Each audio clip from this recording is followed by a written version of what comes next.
Hey everybody, Brother Kenneth Hickman here with you. We want to apologize to all of our subscribers and we haven't been putting any videos up for the last probably 2 or 3 weeks.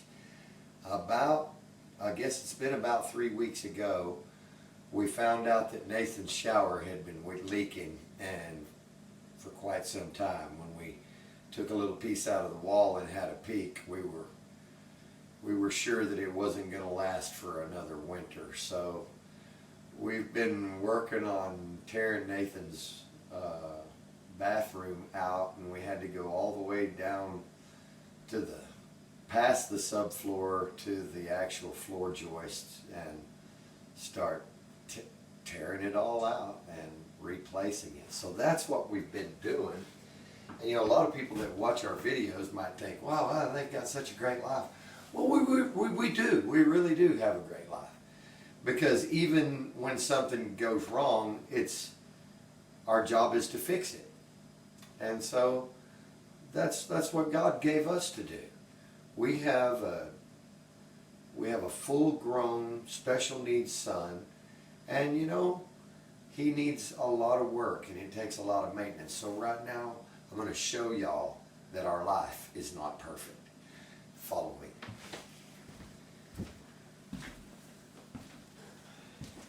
So sometimes Nathan gets a little angry, and when he does, he punches the wall. And when he punches the wall, because it's sheetrock and he's huge, it just puts giant holes in the walls. So we're trying to learn how to fix it to where he can't put a hole in it. So what we've done is we went and got OSB, and we put it down in his room, and we went all the way around, and then this is ripped down cedar, and then all of this will get a coat of paint and new doors, and yeah, there were giant holes in the walls here, giant holes in the walls here. So now, unless somebody gives a 5-pound sledgehammer to Nathan for Christmas, we're going to be okay. I don't think he's going to knock a hole in that. So we had to tear out the floor, we had to tear out the walls in the bathroom. It bled all the way into Nathan's room, so we had to destroy that wall and fix it. And I want to take you into the bathroom now and show you what we've been doing in there. Maybe you'll understand why we haven't posted a video in so long. So this was Nathan's bathroom, and the toilet used to be right there, and then there was a shower and a vanity here. And Nathan would get into the bathtub and fill it completely full and slosh it out, and it would come over the side, run down, and it just finally saturated the floor. So what we did was we tore it all out, replaced the wall from here down, brand new, put new subfloor in, and we just poured the shower pan, started pouring the shower pan yesterday, with a lot of help from my son-in-law Stephen, that I just have to say he dropped everything he was doing to help me. And another friend of mine that has just been invaluable through this thing, and I just want to say thanks, Rich. So the people that have been helping us, man, they're stronger than me and a lot younger and a little more knowledgeable now. So anyway, we're getting rid of the vanity because all he does is use the sink to fill up jugs of water to pour out. So anyway, we're making this Nathan proof and hopefully good to go. But what I was thinking is that since it had been some time, that I would take a little time to share some scripture with you. I talk a lot about Nathan, and a lot of the times our videos when they're outside is really an attempt for us to find some normalcy. And so we go out and we get peace from being in the mountains and being up here. But there's a lot more to life than just doing what you want. And sometimes love is doing what somebody else needs instead of what you want. And so, keeping that in mind, I want to just read a quick scripture to you. The Bible says in Psalm chapter number 68, verse number 6, God setteth the solitary in families. He bringeth out those which are bound with chains. So the word solitary in the original Hebrew is Yahid. And Yahid means the beloved, the life, the beloved, the love. So the Bible says God setteth the love in the families. And the Bible says he also brings out those which are bound. He's talking about spiritually. And so can I tell you, if you're spiritually bound up, rededicate your life to your family. Rededicate your life to your kids, your grandkids. There's really nothing else that you're going to do that's going to be meaningful. The next generation needs the Lord, and they need parents and grandparents that'll bring them up right and teach them what the Bible says. And the Bible says in Psalms 107, verse 40, let me just read that to you. 107, verse number 40 and 41. It says, he poureth out contempt upon princes and causeth them to wander in the wilderness, spiritually, wander in the wilderness where there is no way. Yet setteth he the poor, yet setteth he the poor on high from affliction, and maketh him families like a flock. God loves us, and he loves you.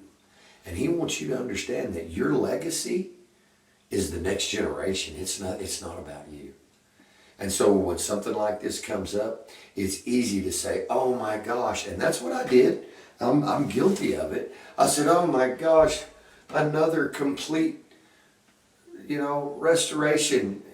When we got here, we kind of did a light remodel, and we hoped that would last. And obviously, 4 years later, So we're tiling everything. We're gonna, we've busted the bank and maxed out a credit card, but we're gonna fix this thing, and we're gonna fix it right for Nathan, so that hopefully, it'll be easier for him. It'll be easier for whoever's caring for him. And maybe I won't have to do it again if I do it right this time. So, that in mind, I want to read to you, and we'll just close. I just wanted y'all to think about family and how important your family is. And, a lot of times, us guys, we tend to get annoyed when our wives come to us and say, honey, I need you to do this. We've got kind of a joke in my family. It's the Nita sisters. It's we need it, I need it, and Juanita. Or I want, wait a minute. It's we need it, I need it, and you need it. And those are the three ugliest sisters in the world.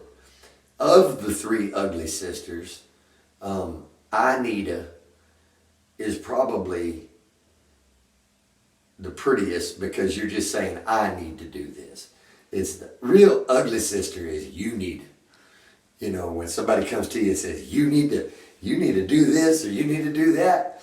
Well, sometimes your wife comes to you and says, hey, you need to do this. And that's the ugliest one of the sisters, man. And it slaps you right upside the face. And you're like, man, I don't want to do that. That's the last thing I want to do. What I was doing and what I was getting really excited about was building a deer stand. That's what I wanted to do.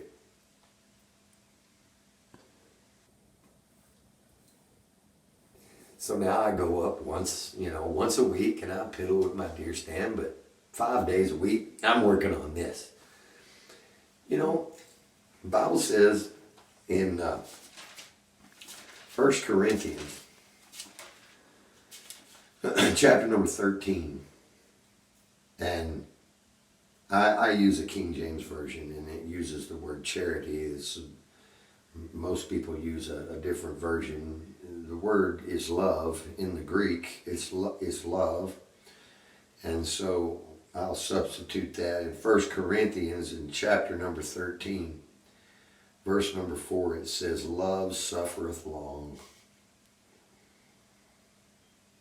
and is kind. Love envieth not. Love puffeth not itself up. It flaunteth not itself. It doth not behave itself unseemly, seeketh not her own way, is not easily provoked, and thinketh no evil." That's love.